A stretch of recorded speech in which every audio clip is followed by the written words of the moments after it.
Hey, it's Craig from Craig's To-Do List with our Book Buzz. Today we have a little bit of a different interview. It's not a Book Buzz interview. It's more like a screenplay interview, a screenwriter interview. I'm here with Marc Isaacs, who is from the North Country originally, is a former WWNY employee. Just a little bit, I think you left a little bit before I came, so we didn't overlap at all. Marc is here to talk about his passion for screenwriting and specifically telling Northern New York and Upstate New York stories.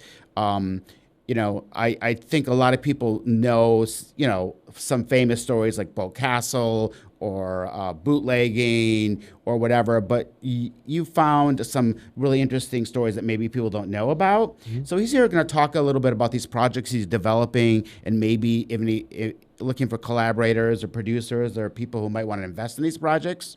So Marc, welcome, first of all. Thank you. We're glad that you're here. We're glad that you came back.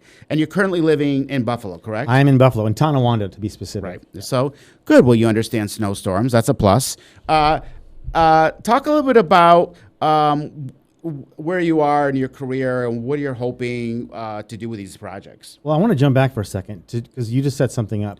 We are at the station where everything changed for me. Because before I started producing the morning news, I wanted to entertain. I was doing radio. I was doing weather fill-in. I just saw myself as an actor. That was an extension of acting. And when I got moved to the morning show here back in the late 90s, that was the first time someone said, hey, we want you to craft the story, craft the show, be the person who's in charge of determining what is newsworthy. And so to me, that laid the groundwork for what came next, all the news producing next, the program producing.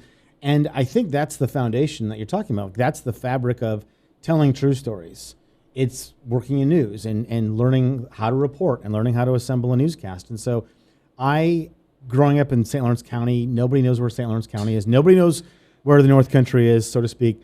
I always thought we need to bring attention to ourselves. What makes us famous? I went to high school at Lisbon where Rick Carlisle played in the 70s and went on to the NBA as a player and as a coach. Pete Gogolak and Charlie Gogolak were these two Hungarian refugees in Ogdensburg who went on to play in pro football. Pete Gogolak became the first pro football player to be a soccer-style kicker.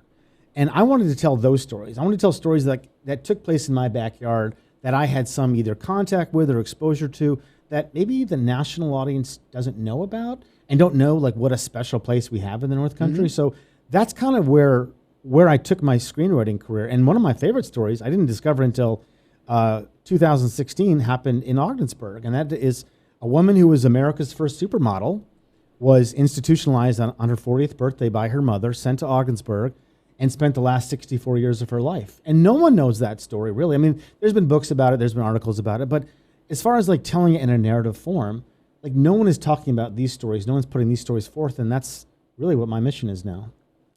Yeah, so that's the Audrey Munson story. This just sort of came to my attention not too long ago. I didn't even know about it either, and I've been back quite a while. So what are some of the other stories that you're interested in telling? I think you mentioned something about a story that takes place in Niagara Falls. Yes, that's right. So I adapted a book written by a woman I met in Niagara Falls who lost her father in 1965. She's 4 years old. She loses her father. She has no relationship with him at that point. And then fast forward to 2015, she finds out that he wrote 522 letters home during World War II. And the letters still exist. And she finds the letters. She reads the letters. She decides to explore her father's journey as a radio operator on a B-17, discovers he survived a ditching, discovers that he had this amazing career as a GI, and decides to assemble it for family, to put it into a booklet form. And the biggest thing she discovers in this journey is the B-17 pilot is still alive in his 90s. She goes to meet him. Right.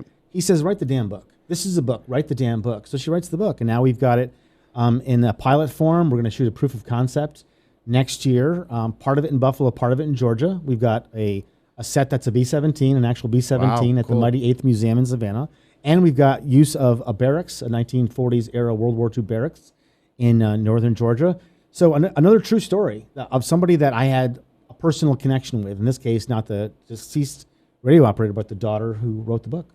So let's talk a little bit about this, the true story element of storytelling, and why and how great the market is right now for stories, right? I mean, even though maybe not as many people going to the movies, we have all these streaming services. We have things that could be told with podcasts. We have audio storytelling. So talk a little bit about why you think nonfiction and true stories are marketable or they're valuable, because it seems like there's every other week or every week there's stuff dropping on streamers that are true stories. I'm drawn by true stories, and I think that what you find is, I mean, as the average movie viewer would go and discover, say, something really happened, right? That thing really happened. There's a real story to everyone. We all have our own stories too. I think that's what I'm trying to tie into as well, is that the average movie viewer doesn't even know they have a story to tell. Right. Maybe not in a narrative form, maybe not as a film, but they possess something in their life, an experience they had that resonates with people or would resonate with people if they told that story. So I'm always drawn to like digging a little bit under the surface and finding out what happened next door, what happened in this house, what happened on this street. I found out as an adult that the house that I grew up in Lisbon was built in 1849 as a Methodist meeting house. Didn't know it as a kid. Right. Had no idea. So I think like just uncovering a little bit of the surface of your surroundings or the people in your life, you might find out that there's some really powerful stories that have gone untold. Well, I also think there's an element of I hate to use the word, but Google searching. So, like, when people watch something that's true, or even if it's historical fiction, I find myself Googling, wait a minute, I didn't know that. Or where was that? I mean, I'll use the Gilded Age as an example. It's not true, but there's a lot of true characters in it. And there's a lot of really interesting facts that are gleaned from it. Mm-hmm. And I think that's part of the interest of these true story things, is that the fact that you can go and dive deeper, like, oh, there's a secondary character, like, oh, she looks really interesting, whatever happened to her, you know what I mean? And I think that kind of helps people show interest, because when the series is over or the movie is over, they're still intrigued and they can kind of like go down a rabbit hole of knowledge. And to me, that's one of the elements I think the true storytelling really helps with. I agree with that. I mean, I wrote a story about a baseball pitcher in the 1920s who had his biggest success at the end of his career, and we had to change some things because the movie's basically set in Philadelphia in 1929, and he'd already started a company called MK Manufacturing, but it was in Detroit, and I didn't want in the script for there to be like a shift between Detroit and Philadelphia, so I just changed that detail and moved his company prematurely to Philadelphia. But that's something that if someone was to do a deeper dive, if that movie gets made, they go, oh, wait a minute. Right. He started that manufacturing company in Detroit, not Philadelphia. That's just a minor change in the true story. Yeah, I mean, basically, what you want to deal with is the emotional core of the story, and that doesn't depend on location as much, as well. Speaking of, I think you said you have one story that is about a St. Lawrence, and St. Lawrence is where you went, correct? Yeah, I'm a St. Lawrence University alum. Yep. So is Vigo. Yes, that's right. And so is Kirk Douglas. Mm-hmm. So I recently I was in Amsterdam. Don't ask me why. I was in Amsterdam, New York, and I went to Kirk Douglas's birthplace. And I was really fascinated by that story. And then he literally hitchhiked to go to school at St. Lawrence University. And you remember his name, right? It wasn't Kirk Douglas, then it was Isidore Dembski. Yeah. So if you get on the archives of the New York newspapers and go look up the Hill News, you can find Isidore Dembski mentioned so many times for both acting and for wrestling. And also you can find Viggo Mortensen in the late 70s too. But I stumbled on this story because as a St. Lawrence alum and who loves baseball, I was very, very much in awe of Hal Schumacher. And Hal Schumacher is an upstate New York guy. He pitched for the Giants in the World Series. He was an all-star. But what I didn't know at the time when I was first learning about him was he left the Giants roster to go back and study at St. Lawrence. So he was already an active major league player. He goes back, finishes his degree to honor a promise to his mom. And then after his graduation in 1933, the New York Giants play St. Lawrence in an exhibition game. I mean, that just blew my mind that happened. And then that year, they win the pennant, and then they win the World Series. So it's such a magical story that it all gets wrapped up in this universe of what was St. Lawrence like in the 1930s? What was Major League Baseball like? It's an old-timey feeling thing. But at the center of it is a son's commitment to his mom to get his degree. Mm-hmm. When you were interested in these subject matters, how do you get into the story? We talked a little bit about this before. Like, what's your emotional hook? I think for that story, I think you were fascinated by the fact that he went back, but do you ever look for like, is it a character that overcomes something, or is it just an interesting detail that hooks you? Because there must be just so many stories out there. How do you figure out where to put your energy? I think that probably the thread through a lot of these stories is you can't do this. Meaning like the character can't Right. do this. Like the character is up against some very specific odds. There's no way that they're going to succeed. And they even have naysayers in their life that say, you should try something else. In the case of Pete Gogolak, didn't speak English, didn't know American customs, didn't know the game of football. And the first time he tried out for the OFA football team, he kicked the ball weirdly with the side of his foot, and people thought that's weird, that's a strange thing, and no one knew like this is an out of the box, unorthodox Right. approach to it that would put him on the map on a collegiate level and in pro football. So I would feel like all my characters have something against them, like big odds against them, but also like the voices in their head are their families saying, "You shouldn't be doing this. This is outside of your level of experience." Yeah, I mean, well, going back to Kirk Douglas, I'm sure that's exactly what he was told. I mean, if I read his autobiography. It was called The Ragman's Son. His father, they were so incredibly poor, and his father was a ragman, which is I don't even know how to describe it. Somebody who sold used rags or washed rags and sold rags and went on the street. I mean, his odds of becoming a major movie star were very slim. So that's an interesting take on the whole thing too. And are you looking to what project are you working on right now? But what's the one that's in the forefront? Usually, there's like some written and some in production. Are there any that are in production right now or pre-production? The one that's closest to production is something called The Green Divide, which is a cannabis movie that I wrote. And this was I was hired to write this script, actually to do a page one rewrite of someone else's script that is not a nonfiction story. So this is like totally out of my normal wheelhouse. But that one's in pre-production, set to shoot somewhere in a state that has just allowed regulations to sell cannabis products. But a list that you have, the one that's in the forefront is the one that's called An Unexpected Cottywomple, which is the one about the GI from World War II writing 522 letters home. That's the one that we're getting the most momentum on. We're going to be fundraising for the proof of concept to shoot next year. The other one that's getting a lot of exposure, though, too, is the Howard Emke story, the baseball pitcher who struck out 13 Cubs in the 1929 World Series. Emke Manufacturing has been behind me on this, providing some consulting. We're going to do a full table read this fall in a historic venue in Western New York. But yeah, there's nothing of these scripts that's quite to the point where it's ready to go into production mainly because these are period pieces, and a lot of them involve things like the Buffalo Bills, the New York Yankees, the Philadelphia Athletics. So it's a higher level than just putting together an independent film for, say, $50,000 or $250,000. Yeah. Well, period pieces are expensive, really expensive. The cars alone, and the costumes.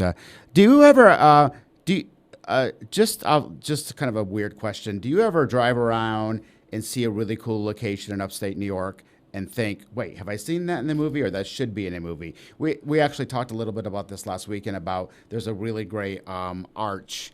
Is it called Arch Street down by the river here in Watertown, and how that arch and that little like tunnel is like the greatest location ever. We're like, what? Can we write a scene for that? And so, as somebody who's a native New Yorker, do you think, wow, there's so many great places to shoot here? Absolutely. Yeah. I was doing a tour of a studio in Buffalo the other day, and Buffalo to me is a lot like Watertown. It's a city that's got a lot of history, a lot of old buildings, a lot of old destinations. And the film commissioner there was saying that a film set in Budapest, Hungary, is going to be shooting in Buffalo because of the tax incentives in upstate New York. And that got me thinking, what's happening in Watertown? What's happening in all of the North Country? There's great old history here. There's great old buildings here. There's wonderful assets. And so when I'm driving around, I'll stop and take pictures. It's a cemetery. It's an old church. It's something that makes me think instantly there's a story. I don't know what that story is necessarily all the time, but I look at that location and go, I could set something there. Or it might inspire me to write something about that. Yeah, no, I agree. And there was something in the news about the Buffalo the old Buffalo train station and how gorgeous it is. There's also that gorgeous train station in Utica, which is like, looks like Union Station. Yeah, it has a beautiful Well, station. I was just on Utica shooting. I was directing a short film called The Nativist, which is inspired by true stories about Americans being detained in other countries, other nations. In this case, it's sort of a little bit of a flip of land back, where like the people who capture the American YouTuber are actually members of the Mohawk Nation. And so they're all speaking authentic Mohawk language. We shot that at the Stanley Theater, which was built in 1928. Right. So this beautiful old venue now serves as a set for a world that we created within it by building our set on there. But yes, locations like that, theaters, there's old theaters, there's old school buildings, Right. there's abandoned hospitals. All those places are just delicious. Yeah, filmmakers. there are a lot of great old theaters. Edwards Opera House is also a great old theater. We have the Clayton Opera House, too. So where can we find out, if somebody was interested in finding out more about these stories, do you have a website they can go to?